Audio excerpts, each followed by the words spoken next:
के बिना वह इसके संसाधनों का अधिकतम लाभ नहीं उठा पाएगा और उसकी बाद की योजनाओं को लागू करना असंभव होगा।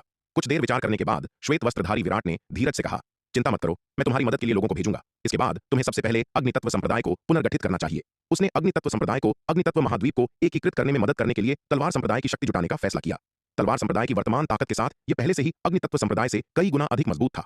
तलवार संप्रदाय की सहायता से अग्नितत्व संप्रदाय के लिए अग्नितत्व महाद्वीप को एकीकृत करना बहुत आसान हो जाएगा। धीरज और अग्नितत्व संप्रदाय के एल्डर्स को निर्देश देने के बाद श्वेत वस्त्रधारी विराट अग्नितत्व संप्रदाय से बाहर निकल गया और अग्नितत्व संप्रदाय के पास स्थापित स्थानिक स्थानांतरण व्यूह में चला गया। स्थानिक स्थानांतरण व्यूह के माध्यम से वह शक्ति सिंधु महाद्वीप में लौट आया और अग्नितत्व महाद्वीप में आने के लिए बलों को जुटाना शुरू कर दिया। श्वेत वस्त्रधारी विराट ने सबसे पहले सेनापति समीर को खोजा और उसे अग्नितत्व महाद्वीप में प्रवेश करने के लिए काल रात्रि शिविर के लोगों की व्यवस्था करने और पहले पूरे अग्नितत्व महाद्वीप को कवर करने वाली एक खुफिया प्रणाली स्थापित करने के लिए कहा। इसके तुरंत बाद श्वेत वस्त्रधारी विराट यंत्र व्यूह कार्यशाला में गया और गुरु जियान और गरिमा को खोजा और उन्हें कार्यशाला के ताबीज व्यूह स्वामी को पूरे महाद्वीप में स्थानांतरण व्यूह स्थापित करने के लिए अग्नितत्व महाद्वीप में ले जाने का निर्देश दिया, जिससे अग्नितत्व महाद्वीप के सभी हिस्से जुड़ सकें। जबकि श्वेत वस्त्रधारी विराट विभिन्न बलों को जुटाने के लिए शक्ति सिंधु महाद्वीप लौट आया, धीरज और अग्नितत्व संप्रदाय के एल्डर्स ने लापरवाही करने की हिम्मत नहीं की और तलवार संप्रदाय में इसके एकीकरण के लिए बाधाओं को दूर करते हुए पूरे अग्नितत्व संप्रदाय को पुनर्गठित करना शुरू कर दिया। स्वाभाविक रूप से चीजें उनकी चुनौतियों के बिना नहीं थीं। अग्नितत्व संप्रदाय के प्रमुख के रूप में अग्नितत्व पूर्वज का इस पर काफी नियंत्रण था और स्वाभाविक रूप से संप्रदाय के भीतर उनके वफादार अनुयायी थे। यद्यपि चतुर्थ और तृतीय विपत्ति लोक के एल्डर श्वेत वस्त्रधारी विराट के नियंत्रण में थे और वे एल्डर जो असंतुष्ट थे उन्हें धीरज द्वारा समाप्त कर दिया गया था। अग्नितत्व पूर्वज के कई पूर्व अधीनस्थ तृतीय विपत्ति लोक के नीचे के योद्धाओं के बीच बने रहे। जब धीरज और अग्नितत्व संप्रदाय के एल्डर संप्रदाय का पुनर्गठन कर रहे थे तो उन्हें अनिवार्य रूप से अग्नितत्व पूर्वज के वफादार अनुयायियों से प्रतिरोध का सामना करना पड़ा। धीरज और एल्डर्स ने विरोध करने वालों पर कोई दया नहीं दिखाई। जिन लोगों ने झुकने से इनकार किया उन सभी को समाप्त कर दिया गया, यहां तक कि जिन्होंने आत्मसमर्पण कर दिया था उन्हें भी अविश्वसनीय मानकर खत्म कर दिया गया। हालांकि उनके त्वरित और कठोर कार्यों के बावजूद धीरज और आत्मसमर्पण करने वाले एल्डर्स अंततः खबर को लीक होने से पूरी तरह से रोक नहीं सके। अग्नितत्व पूर्वज का क्रोध, अग्नितत्व पूर्वज के कुछ पुराने अधीनस्थों ने अपनी मृत्यु से पहले किसी तरह उसे एक संदेश भेजने का प्रबंधन किया। पूर्वी नक्षत्र महाद्वीप अग्नितत्व पूर्वज महारक्तिम किला के रास्ते पर था जब उसे अचानक अपने संचार टोकन से कंपन की एक श्रृंखला महसूस हुई। इसे महसूस करते हुए अग्नितत्व पूर्वज ने अपनी त्योरियां चढ़ाई और उसका चेहरा बहुत अप्रिय हो गया। इतना विचारहीन कौन था जो उसे बार बार परेशान कर रहा था? अगर यह वह हरामजादा धीरज था और उसने उसे पहले की तरह विचारहीनता से परेशान करना जारी रखा तो वापस लौटने पर वह निश्चित रूप से उसे सबक सिखाएगा। हालांकि यद्यपि अग्नितत्व पूर्वज लगातार गड़बड़ी से बहुत नाखुश था, लेकिन अंततः उसने अपना संचार टोकन निकाला और अंदर का संदेश पढ़ा। हालांकि जिस क्षण उसने संदेश पढ़ा वह तुरंत क्रोधित हो गया। धीरज, वे कमीने हरामजादे, उनकी मुझे धोखा देने की हिम्मत कैसे हुई? अग्नितत्व पूर्वज ने क्रोध से दहाड़ते हुए कहा। मैं बहुत गुस्से में हूं, बहुत गुस्से में हूं। अपने क्रोध में अग्नितत्व पूर्वज ने अपना नियंत्रण खो दिया और एक कड़क की आवाज के साथ अपने हाथ में संचार टोकन को धूल में कुचल दिया। लेकिन जैसे ही उसने इसे कुचला उसे तुरंत पछतावा हुआ। टोकन के बिना वह अग्नितत्व संप्रदाय के भीतर किसी से भी संपर्क नहीं कर सकता था और उसे संप्रदाय की वर्तमान स्थिति जानने का कोई तरीका नहीं होगा। दुर्भाग्य से पीछे हटने का कोई रास्ता नहीं था। अपने पछतावे के साथ भी वह कुचले हुए टोकन को बहाल नहीं कर सका। एक पल के लिए अग्नितत्व पूर्वज आकाश में खालीपन से मंडराता रहा। सन्नाटे में खो गया। उसका असली स्वरूप मारा जा चुका था और अब उसके अपने संप्रदाय ने भी उसे धोखा दे दिया था। उसने अपने जीवन में कभी ऐसा विनाशकारी झटका नहीं सहा था। लगातार लगे झटकों ने अग्नितत्व पूर्वज को पूरी तरह से निराश और जीने के लिए अनिच्छुक महसूस कराया। लंबी खामोशी के बाद अग्नितत्व पूर्वज आखिरकार बाहर आ गया। हम, धीरज, तुम कुत्तों, बस रुको, इसे खत्म करने के बाद मैं तुम्हें टुकड़ों में फाड़ दूंगा। अग्नितत्व पूर्वज गुर्राया। वह जानता था कि हार मानने का यह सही समय नहीं था। अब सबसे महत्वपूर्ण बात यह थी कि जितनी जल्दी हो सके महारक्तिम किला पहुंचें और उन्हें सप्त खड्ग अमर भवन के मामलों की सूचना दें ताकि वे उसका बदला लेने के लिए शक्ति सिंधु महाद्वीप जा सकें। इसके अलावा इतनी महत्वपूर्ण खुफिया जानकारी प्रदान करने के बाद महारक्तिम किला निश्चित रूप से उसे भारी इनाम देगा। महारक्तिम किला के इनाम के साथ उसका अवतार कम से कम समय में षष्ठम विपत्ति लोक को पार करने में सक्षम हो सकता है। जहां तक धीरज के विश्वासघात की बात है, अग्नितत्व संप्रदाय के एल्डर्स के साथ एकजुट होकर उसकी सेना को नष्ट करना यह एक छोटा सा मामला था। एक बार जब उसके पास पर्याप्त शक्ति होगी तो वह अंततः धीरज के हाथों से अग्नितत्व संप्रदाय को वापस पाने में सक्षम होगा। इसके अलावा धीरज के पास अग्नितत्व संप्रदाय के सुरक्षा व्यूह का नियंत्रण केंद्र नहीं था। यहां तक कि अगर उसने अस्थायी रूप से अग्नितत्व संप्रदाय पर नियंत्रण कर भी लिया तो भी वह बिल्कुल खतरा पैदा नहीं करेगा। हालांकि अग्नितत्व पूर्वज के मन में अभी भी कुछ संदेह थे। वह बदमाश धीरज हमेशा अविश्वसनीय रूप से कायर रहा था। वह इस बार इतना दुस्साहसी काम करने की हिम्मत कैसे कर सकता है? और सबसे अजीब बात यह थी कि इतने सारे एल्डर अभी भी उसके पीछे पीछे चल रहे थे। यहां तक कि अब भी अग्नितत्व पूर्वज को नहीं पता था कि उसके अग्नितत्व संप्रदाय पर धीरज ने नहीं बल्कि विराट ने कब्जा कर लिया था। इसके अलावा अग्नितत्व संप्रदाय का सुरक्षा व्यूह बहुत पहले ही विराट के नियंत्रण में आ गया था और उसके द्वारा संशोधित किया गया था, जो पहले की तुलना में और भी अधिक शक्तिशाली हो गया था। आखिरकार तृतीय विपत्ति लोक के नीचे के अग्नितत्व संप्रदाय के योद्धाओं ने विराट को कभी नहीं देखा था। वे केवल इतना जानते थे कि धीरज ने विद्रोह में अग्नितत्व संप्रदाय के एल्डर्स के एक समूह का नेतृत्व किया था, लेकिन उन्हें यह नहीं पता था कि धीरज ने अचानक ऐसा क्यों किया। इसलिए अग्नितत्व पूर्वज को स्वाभाविक रूप से धीरज के अचानक हुए विद्रोह का कारण नहीं पता था। अग्नितत्व पूर्वज ने अग्नितत्व संप्रदाय से जुड़े मामले को नजरअंदाज कर दिया और इसके बजाय महारक्तिम किला की दिशा में तेजी से आगे बढ़ गया। अरे जरा ठहरिए। अगर आप इस कहानी को पूरा बिना कट और दमदार आवाज में सुनना चाहते हैं तो अभी प्ले स्टोर पर जाए, मिनी एफएम ऐप डाउनलोड करें और कहानी की दुनिया में खो जाए, जहां हर एपिसोड में है सस्पेंस, रोमांच और पूरा मजा। अभी डाउनलोड करें और सुनने का मजा कई गुना बढ़ा दें। शक्ति सिंधु महाद्वीप। जब से उसने अपनी आखिरी सैर के दौरान जनरल बालक, मनीष, ललन, जनरल जयपाल सिंह, झोरावर और माधव के बीच बातचीत सुनी थी, तब से स्वरा कई दिनों तक अपने आवास में उदास बैठी रही। वह उन अज्ञानी मूर्खों को दंडित करना चाहती थी, लेकिन उनकी साधना दयनीय रूप से कम थी। इस तरह के एक तुच्छ मामले के लिए वह नवम स्तर अमरलोक की एक शक्तिशाली विशेषज्ञ, पूरे दक्षिणीय स्वर्ग मंडल में प्रसिद्ध अमर खड्ग स्वरा, प्रथम विपत्ति लोक के कुछ योद्धाओं पर हमला करने की हिम्मत करेगी। यह शायद ही उसकी स्थिति के अनुकूल था। अगर बात बाहर गई तो काफी शर्मनाक होगी। इसलिए यद्यपि स्वरा अत्यंत क्रोधित थी, फिर भी उसने अपना क्रोध दबा दिया। हालांकि वह अगले कुछ दिनों तक बाहर नहीं गई, लेकिन कई दिनों तक विराट की आवाज में रहने के बाद स्वरा अंततः खुद को रोक नहीं पाई और फिर से बाहर चली गई। उसकी चोटें इतनी गंभीर थीं कि वे जल्दी ठीक नहीं हो सकती थीं। उसके ठीक होने में जल्दबाजी करने का कोई समय नहीं था। सबसे महत्वपूर्ण बात यह थी कि वह अभी भी नहीं जानती थी कि वह कहाँ है। कुछ दिनों पहले इधर उधर भटकते हुए उसने योद्धाओं के बीच बातचीत सुनी और उसे पता चला कि वह जिस महाद्वीप पर है उसे शक्ति सिंधु महाद्वीप कहा जाता है। हालांकि उसने याद करने की कितनी भी कोशिश की, उसे याद नहीं आ रहा था कि शक्ति सिंधु महाद्वीप क्या है। स्वरा जैसी शक्तिशाली विशेषज्ञ के लिए नवम स्तर अमरलोक की एक विशेषज्ञ, शक्ति सिंधु महाद्वीप जैसी दूरस्थ जगह तो दूर, श्वेत हिम महाद्वीप, अग्नितत्व महाद्वीप और जल तत्व महाद्वीप जैसे महाद्वीप भी उसकी नजर में नहीं आएंगे। उसने पहले कभी इन छोटी छोटी जगहों पर ध्यान नहीं दिया था, इसलिए भले ही उसे पता था कि वह शक्ति सिंधु महाद्वीप पर है, फिर भी वह नहीं जानती थी कि यह वास्तव में कहाँ है या यह दक्षिणी स्वर्ग मंडल से संबंधित है या नहीं। इसलिए सच्चाई जानने के लिए स्वरा विराट की आवाज को छोड़ने और सैर के लिए जाने का विरोध नहीं कर पाई। हालांकि इस बार वह अधिक होशियार थी। पहले की तरह खुले तौर पर इधर उधर भटकने के बजाय उसने विराट के साथ देखे जाने और उन अप्रिय अफवाहों के फैलने से बचने के लिए खुद को छिपा लिया। स्वरा की ताकत के साथ शक्ति सिंधु महाद्वीप के योद्धाओं के लिए उसकी उपस्थिति का पता लगाना मुश्किल होगा। आखिरकार जब वह जानबूझकर छिप गई थी तो विराट भी उसे नहीं खोज पाया। शक्ति सिंधु महाद्वीप के अन्य योद्धाओं की तो बात ही क्या है। जब ताकत में अंतर बहुत बड़ा होता है तो एक मजबूत योद्धा आसानी से एक कमजोर योद्धा को अपनी उपस्थिति का पता लगाने से रोक सकता है। हालांकि किसी के निशान छुपाने के ऐसे तरीके समान स्तर के योद्धाओं की इंद्रियों को बेवकूफ बनाने के लिए कठिन होते हैं, क्योंकि योद्धाओं के बीच समान स्तर वालों की धारणा सबसे मजबूत होती है। धारणा बहुत अधिक या निम्न साधना वाले योद्धाओं की बहुत कमजोर होती है। आखिरकार बहुत अधिक साधना वालों के पास बहुत निम्न साधना वालों को अपनी आभा को महसूस करने से रोकने के कई तरीके होते हैं, और चूंकि बहुत कम साधना वाले बहुत सारे योद्धा हैं, इसलिए अधिकांश उन पर ध्यान देने की जहमत नहीं उठाएंगे। स्वरा को जानबूझकर अपने निशान छिपाने के लिए अपने तरीकों का उपयोग करते देखकर विराट के पास उसका अनुसरण करने के अलावा कोई विकल्प नहीं था। इस प्रकार दोनों ने एक के बाद एक शक्ति सिंधु महाद्वीप में एक साथ यात्रा की, लेकिन इस बार कोई भी उनकी उपस्थिति का पता नहीं लगा सका। इस दिन स्वरा पश्चिमी महाद्वीप के क्षेत्र में पहुंची। जब उसने अंधकार पर्वत से घनी दानवी ऊर्जा को आकाश में उठते देखा तो उसके भाव बदल गए। उसका सुंदर चेहरा, जिस पर हल्की सी मुस्कान थी, तुरंत बर्फ की तरह ठंडा हो गया। यहां तक कि उसके बगल में खड़ा विराट भी उस समय उससे निकलने वाली हड्डी को कंपा देने वाली ठंडक को महसूस कर सकता था। विराट, क्या तुम्हारे शक्ति सिंधु महाद्वीप में भी अंधकार दानव वंश है? स्वरा ने अंधकार पर्वत की दिशा में देखा और ठंडे स्वर में पूछा। वरिष्ठ को उत्तर देना, हमारे शक्ति सिंधु महाद्वीप और अंधकार दानव वंश के बीच युद्ध दशकों से चला आ रहा है।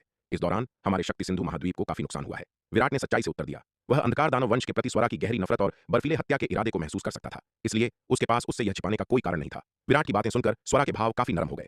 वह अंधकार पर्वत पर पहुंची और आसपास के क्षेत्र से उसका अवलोकन किया। उस विशाल व्यूह दीवार की खोज की जिसे शक्ति सिंधु महाद्वीप ने इसके चारों ओर बनाया था। यह व्यूह दीवार निश्चित रूप से उसकी आंखों में सिर्फ एक छोटी सी सजावटी वस्तु थी, लेकिन इससे अंधकार दानव वंश से लड़ने के लिए शक्ति सिंधु महाद्वीप द्वारा किए गए कठिन प्रयासों का भी पता चला। विराट, तुम्हारा शक्ति सिंधु महाद्वीप यहाँ के अंधकार दानव वंश का सफाया क्यों नहीं कर देता? थोड़ी देर अंधकार पर्वत का निरीक्षण करने के बाद स्वरा ने विराट से पूछा। वरिष्ठ, आप इसे इतना आसान कह रही हैं? विराट ने एक व्यंग्यात्मक मुस्कान के साथ उत्तर दिया। हमारा शक्ति सिंधु महाद्वीप अंधकार दानव वंश द्वारा मिटाए बिना अब तक जीवित रहने के लिए अविश्वसनीय रूप से भाग्यशाली है। हम उन्हें नष्ट करने की आशा कैसे कर सकते हैं? इन वर्षों में अंधकार दानव वंश के आक्रमण का विरोध करने के लिए हमारे शक्ति सिंधु महाद्वीप ने जो कीमत चुकाई है वह अविश्वसनीय रूप से बहुत अधिक रही है। विराट की बातें सुनकर स्वरा एक पल के लिए विचार में पड़ गई। हालांकि काफी देर बाद उसने अचानक कहा, तुमने जो कहा वह गलत है। तुम्हारे शक्ति सिंधु महाद्वीप की ताकत के साथ तुम यहाँ के अंधकार दानव वंश का सफाया करने में सक्षम हो। पिछले कुछ दिनों में उसने विभिन्न स्थानों की यात्रा करते समय शक्ति सिंधु महाद्वीप की स्थिति की कुछ समझ हासिल कर ली थी। उसकी आंखों में शक्ति सिंधु महाद्वीप की ताकत स्वाभाविक रूप से महत्वहीन थी, लेकिन अंधकार पर्वत में अंधकार दानव वंश भी विशेष रूप से शक्तिशाली नहीं था। शक्ति सिंधु महाद्वीप की वर्तमान ताकत के साथ अंधकार रसातल में अंधकार दानव वंश का सफाया करना पर्याप्त से अधिक है। स्वरा की बातें सुनकर विराट चौंक गया। यह महिला सच में दुर्जय है।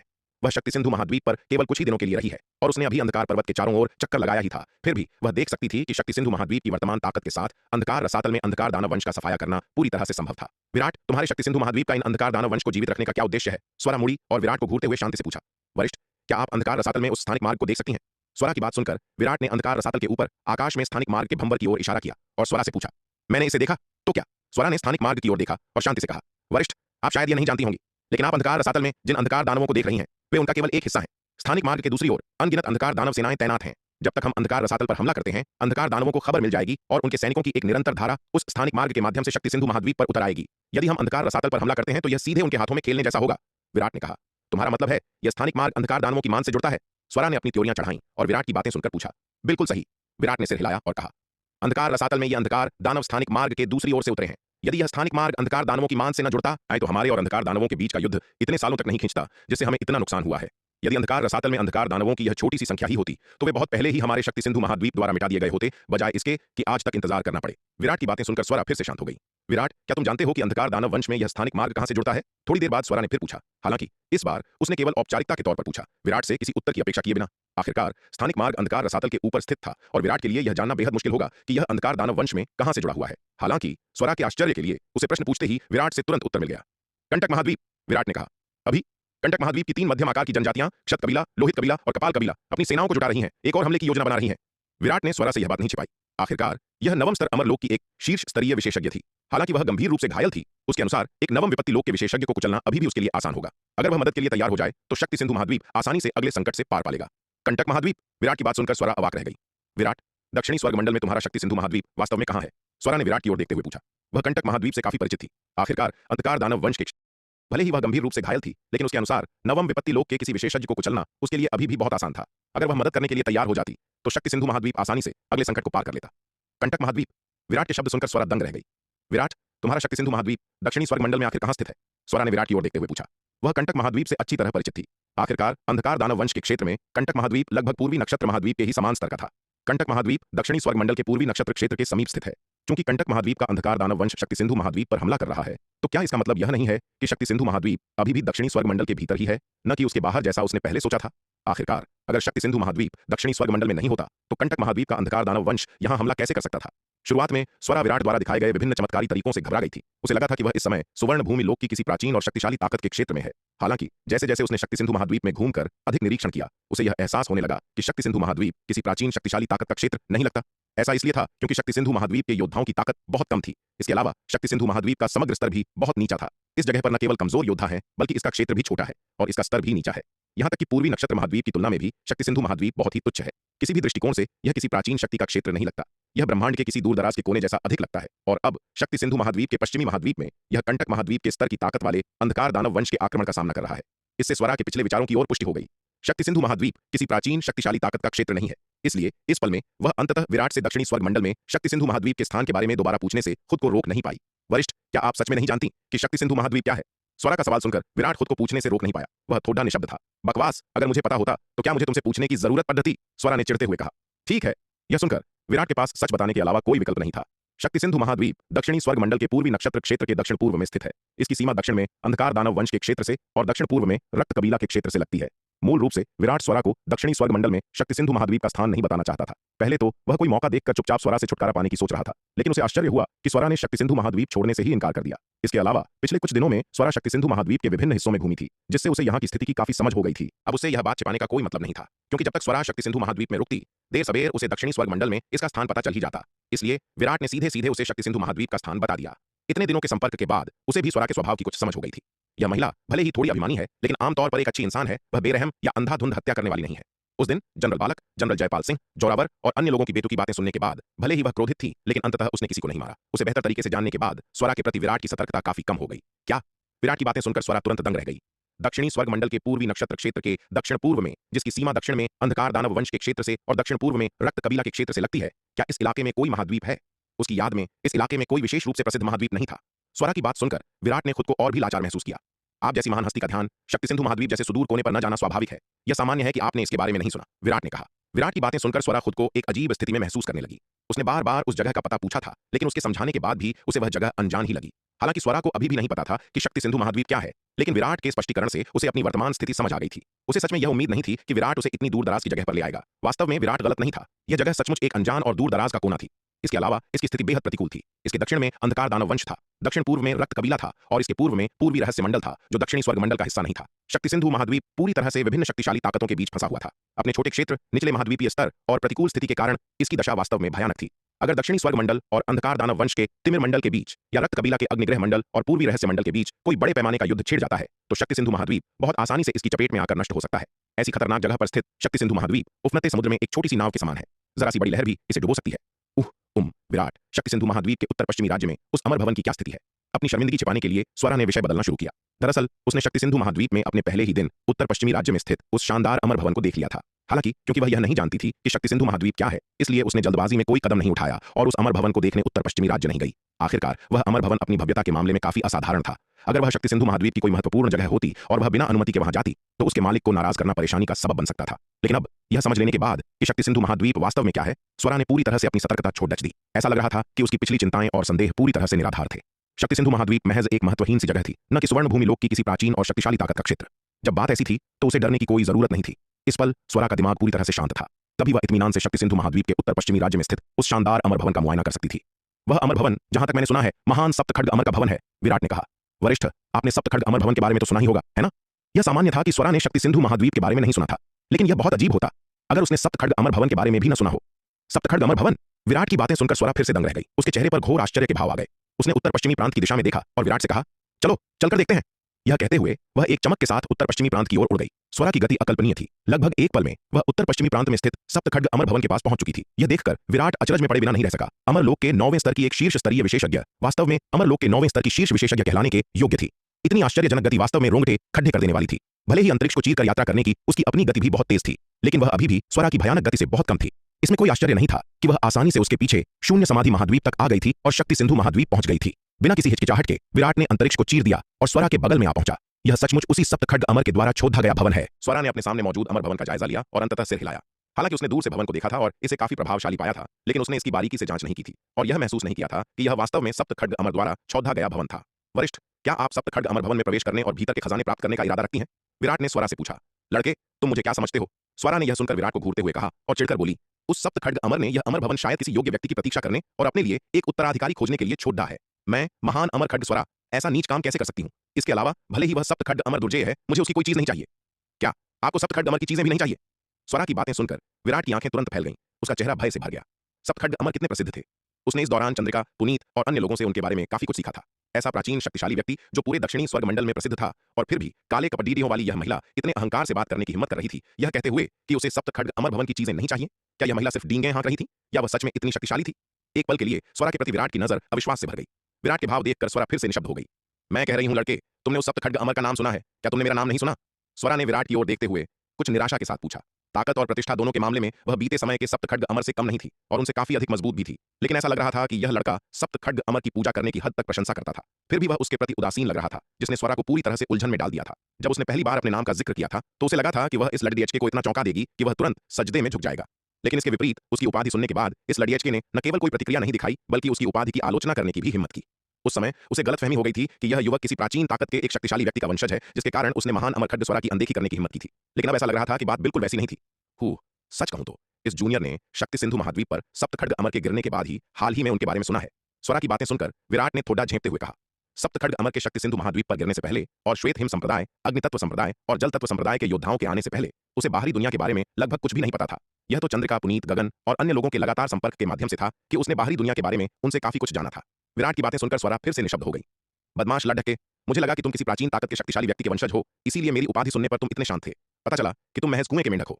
विराट की बात सुनकर स्वरा खुद को विराट पर आंखें तरेरने से रोक नहीं पाई और झुंझलाते हुए बोली। इस पल वह अंततः समझ गई कि उसकी उपाधि के सामने, अमरलोक के 9वें स्तर की एक गरिमामयी विशेषज्ञ और पूरे दक्षिणी स्वर्गमंडल की प्रसिद्ध अमर खड्ग स्वरा के सामने विराट का यह शांत स्वभाव उसकी दृढ़ इच्छा शक्ति या किसी प्राचीन ताकत के शक्तिशाली व्यक्ति के वंशज होने के कारण नहीं था। यह महज इसलिए था क्योंकि वह कुएं का मेंढक था, अज्ञानी और निडर था, अपनी खुद की ताकत से पूरी तरह अनजान था। स्वरा का सीधा ताना सुनकर विराट को शर्मिंदगी महसूस हुई। यह पहली बार नहीं था जब उसे कुएं का मेंढक कहा गया था। पहले हरे वस्त्रधारी बालक हरित उसे अक्सर यही कहता था, और अब यह महिला स्वरा भी यही कर रही थी। हालांकि विचार करने पर विराट को एहसास हुआ कि वह बाहरी दुनिया से पूरी तरह अज्ञानी था, शक्ति सिंधु महाद्वीप के इस दूर दराज के कोने में रह रहा था, सचमुच एक कुएं के मेंढक की तरह।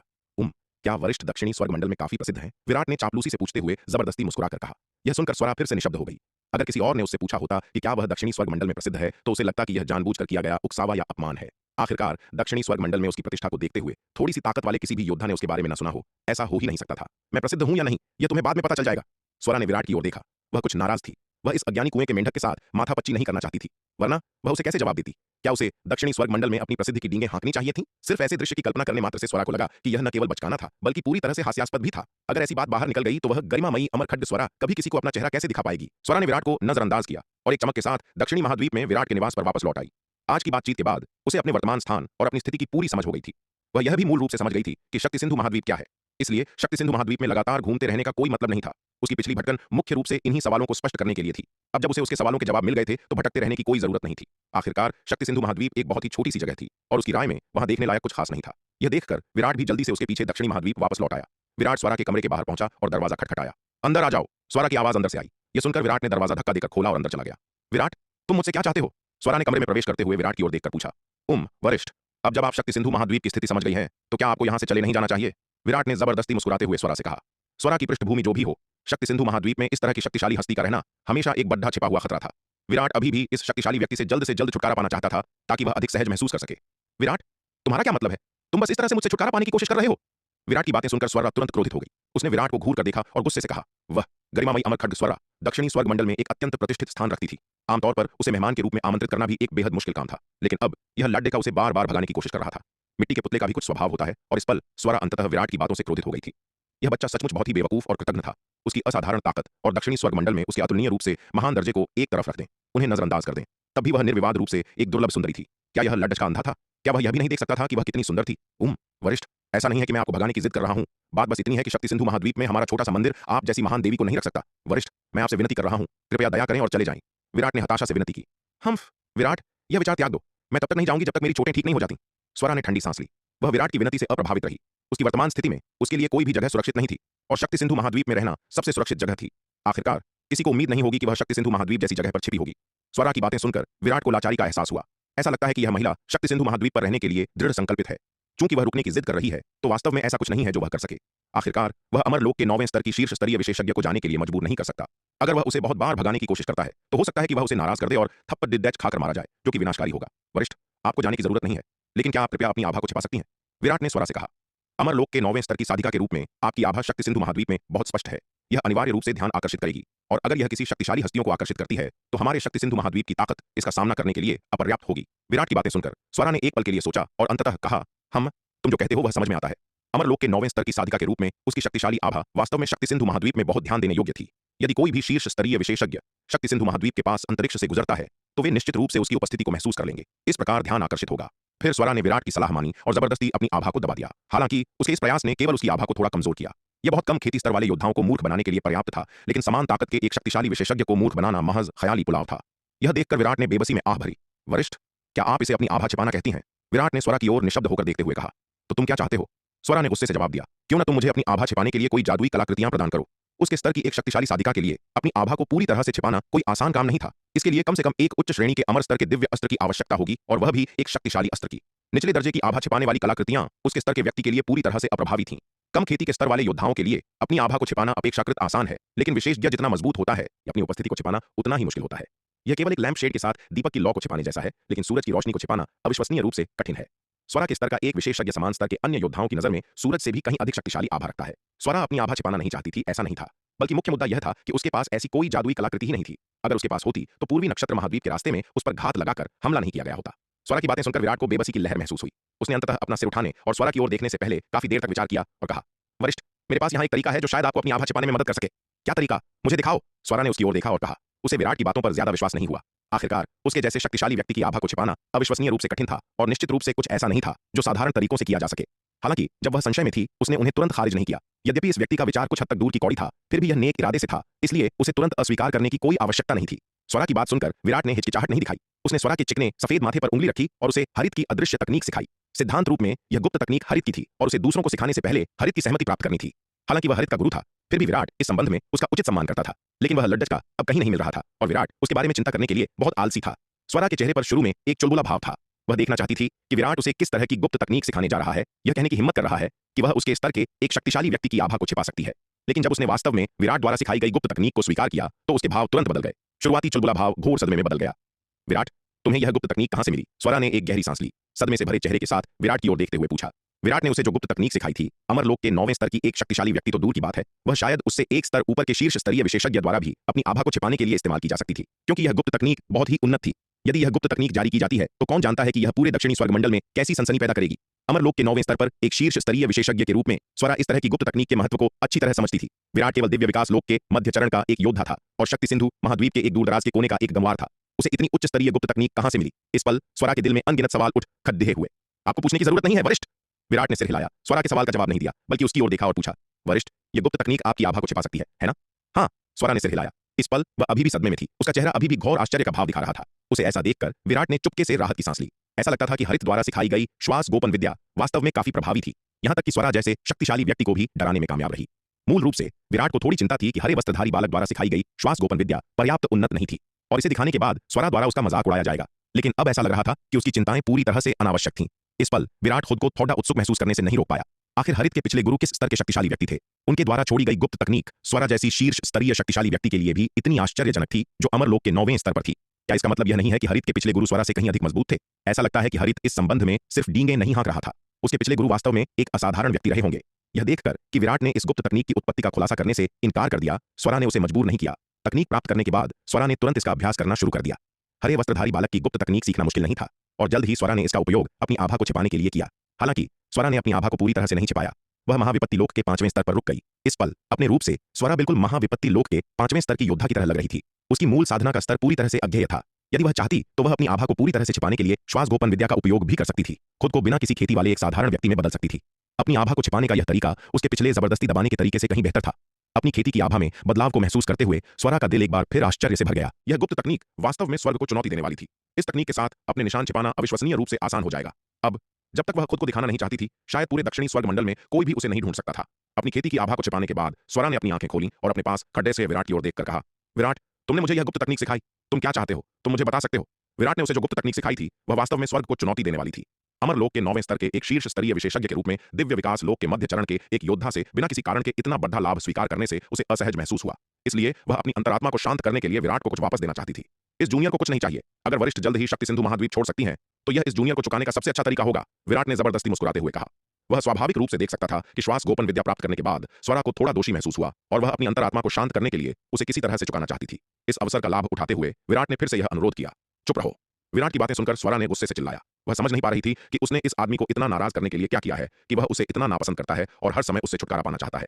विराट की बातें सुनकर वह क्रोध की लहर महसूस करने से खुद को नहीं रोक पाई।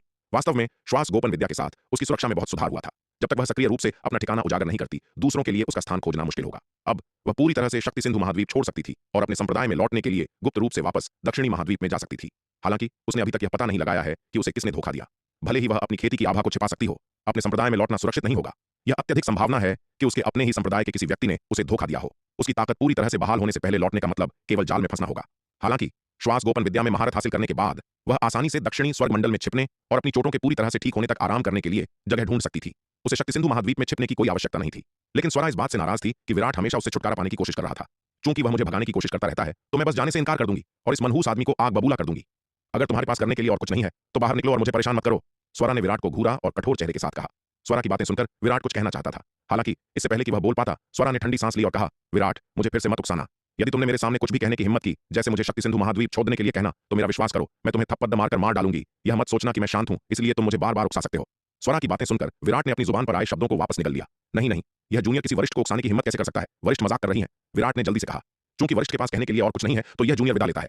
यह कहने के बाद विराट जल्दबाजी में स्वरा के कमरे से निकल गया। वहां और देर रुकने की हिम्मत नहीं की। आखिरकार वह निश्चित नहीं हो सकता था कि स्वरा की बातें मजाक थीं या नहीं। अगर उसने वास्तव में इस महिला को नाराज कर दिया और उसने उसे थप्पड़ डीएच मारकर मार डाला तो उसके पास रोने के लिए कोई जगह नहीं होगी।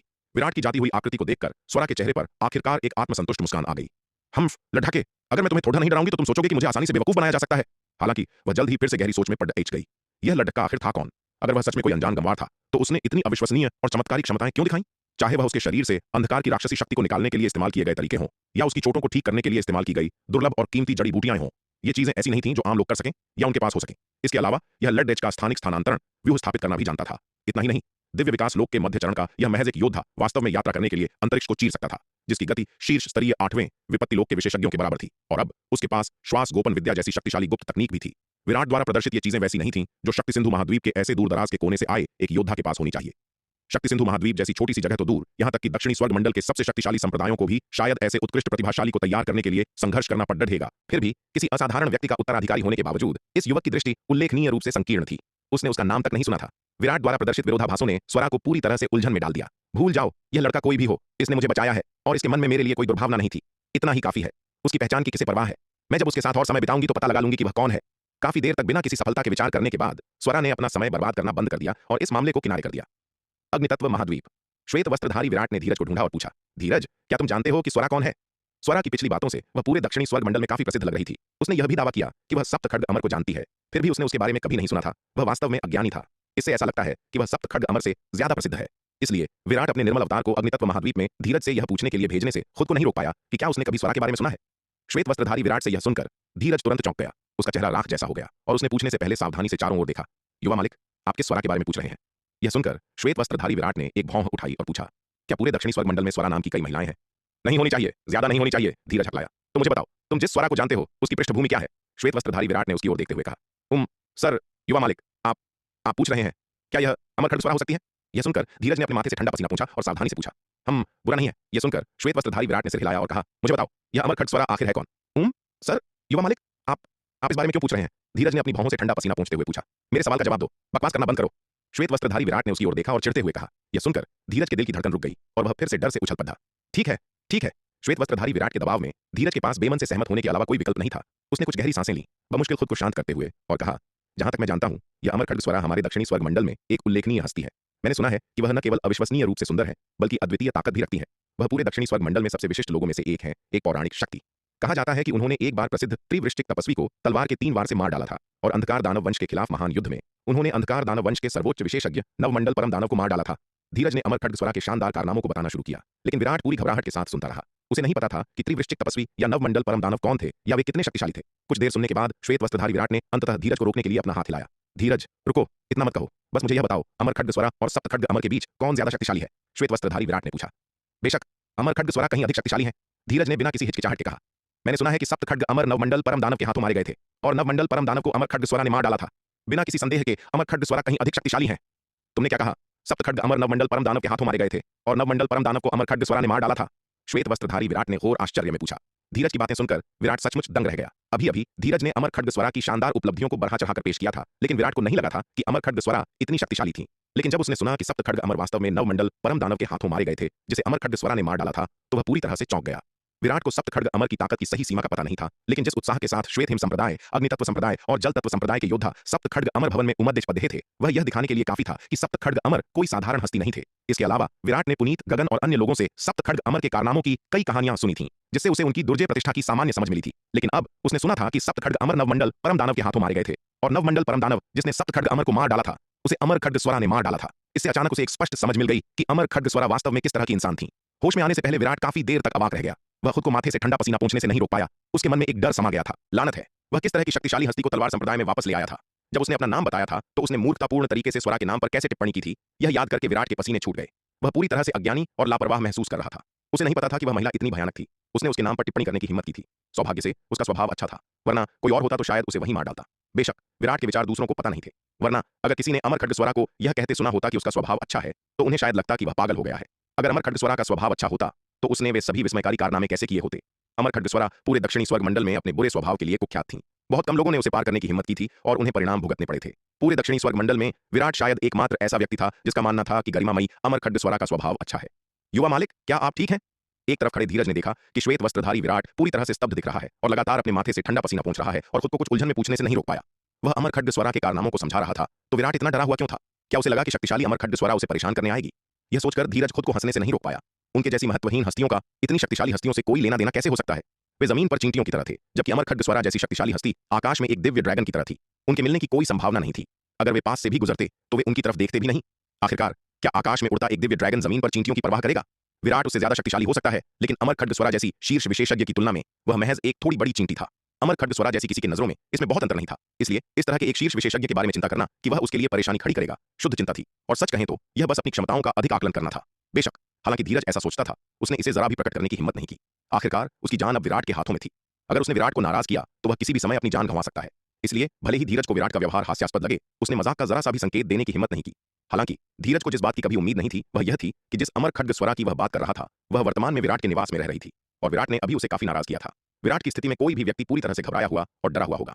अगर कोई कम डरपोक होता तो वह शायद इतना डर जाता कि तुरंत भाग जाता और फिर कभी वापस आने की हिम्मत नहीं करता। वास्तव में जब विराट को पता चला कि अमर खड्गस्वरा कितनी महत्वपूर्ण थी, तो उस पल वह भी भाग जाना चाहता था। आखिरकार इस तरह की शक्तिशाली हस्ती के घर में रहने से कौन नहीं डरेगा? दुर्भाग्य से भले ही विराट डरा हुआ था, लेकिन उसके पास वापस लौटने के अलावा कोई विकल्प नहीं था। आखिरकार वह भाग सकता था, लेकिन वह छिप नहीं सकता था। शक्ति सिंधु महाद्वीप उसका घर था, वह कहां भाग कर जाता? अगर वह भाग जाता तो तलवार संप्रदाय में मौजूद अन्य लोगों का क्या होता? कोई भी शक्ति सिंधु महाद्वीप से भाग सकता है, लेकिन वह नहीं भाग सकता। अमर खड्गस्वरा की दुर्जय प्रतिष्ठा के बारे में जानने के बाद विराट उसकी सेवा करते समय और भी अधिक सतर्क हो गया। उसने अब उसे आसानी से जाने का सुझाव देने की हिम्मत नहीं की। ऐसी शक्तिशाली हस्ती, अगर उसने वास्तव में उसे नाराज किया तो परिणाम अप्रत्याशित होंगे। सच में शक्ति सिंधु महाद्वीप में अमर खड्गस्वरा जैसी शक्तिशाली हस्ती का होना पूरी तरह से इसके नुकसान के बिना नहीं था। कम से कम यह अधिक सुरक्षित तो था। अगर तलवार संप्रदाय कंटक महाद्वीप के अंधकार दानव वंश को नहीं हरा पाता तो वे अहम मौकों पर उससे मदद मांग सकते थे। हालांकि एकमात्र नकारात्मक पहलू यह था कि स्वरा उसके निवास में रहने की जिद कर रही थी, जिससे उसके लिए हर चीज असुविधाजनक हो गई थी। आखिरकार स्वरा की चौकस नजरों के तहत उसने अनंत परम मीनार को बुलाने और खेती के लिए उसके दूसरे स्तर में प्रवेश करने की हिम्मत नहीं की। अब तक स्वरा को एक अच्छी इंसान माना जा सकता था। आखिरकार सप्त खड्ग अमर भवन के अवसर का सामना करने पर भी वह अपनी स्थिति को ध्यान में रखते हुए कार्रवाई करने से खुद को रोकने में सक्षम थी। इस संबंध में वह स्पष्ट रूप से सिद्धांतों वाली व्यक्ति थी, लेकिन विराट इस बात की गारंटी नहीं दे सकता था कि वह अनंत परम मीनार के प्रलोभन का विरोध कर पाएगी। आखिरकार सप्त खड्ग अमर भवन की तुलना में अनंत परम मीनार जैसा खजाना कई स्तर ऊंचा था। स्वरा सप्तखड्ग अमर भवन के प्रलोभन का विरोध करने में सक्षम हो सकती है, लेकिन हो सकता है कि वह अनंत परम मीनार जैसे खजाने के प्रलोभन का विरोध न कर पाए। अगर वह लालच में पड़ गई तो वह गंभीर मुसीबत में पड़ जाएगा। इसलिए विराट ने ऐसा जोखिम उठाने की बिल्कुल भी हिम्मत नहीं की। हालांकि स्वरा की स्थिति को समझने के बाद विराट दिन भर डरा हुआ और चिंतित नहीं था। उसने अपनी दिनचर्या जारी रखी। यद्यपि स्वरा की पृष्ठभूमि आश्चर्यजनक थी, लेकिन कम से कम इस समय उसे एक अच्छी इंसान माना जाता था। जब तक वह उसे नाराज नहीं करेगा तब तक कोई बड़ी समस्या नहीं होगी। इसलिए विराट का निर्मल अवतार अग्नितत्व महाद्वीप में ही रहा। अग्नितत्व संप्रदाय के महाद्वीप के एकीकरण का निर्देशन करता रहा। विराट के निर्मल अवतार के व्यक्तिगत रूप से प्रक्रिया की देखरेख करने के साथ तलवार संप्रदाय के काल रात्रि शिविर और यंत्र व्यूह कार्यशाला की सहायता से अग्नितत्व संप्रदाय के महाद्वीप का एकीकरण बहुत सुचारू रूप से आगे बढ़ा। हालांकि इस प्रक्रिया के दौरान प्रतिरोध का सामना करना पड़ा, लेकिन काल रात्रि शिविर की खुफिया क्षमताएं असाधारण थीं। इससे पहले कि वे सेनाएं एकजुट हो पाती, उन्होंने जल्दी से उन्हें अलग कर दिया और उन्हें नष्ट कर दिया। अग्नितत्व संप्रदाय के पहले महाद्वीप को एकजुट करने में सक्षम न होने का मुख्य कारण यह था कि उन सेनाओं ने संप्रदाय के खिलाफ लड़ने के लिए गठबंधन कर लिया था, लेकिन काल रात्रि शिविर की सहायता के कारण यह रणनीति अप्रभावी रही। इसके अलावा महत्वपूर्ण क्षणों में श्वेत वस्त्रधारी विराट ने व्यक्तिगत रूप से हस्तक्षेप किया, जिससे अग्नितत्व महाद्वीप की सेनाएं विरोध करने में और भी असमर्थ हो गईं। विराट ने मुख्य रूप से इन ताकतों को अपने अधीन करने पर ध्यान केंद्रित किया।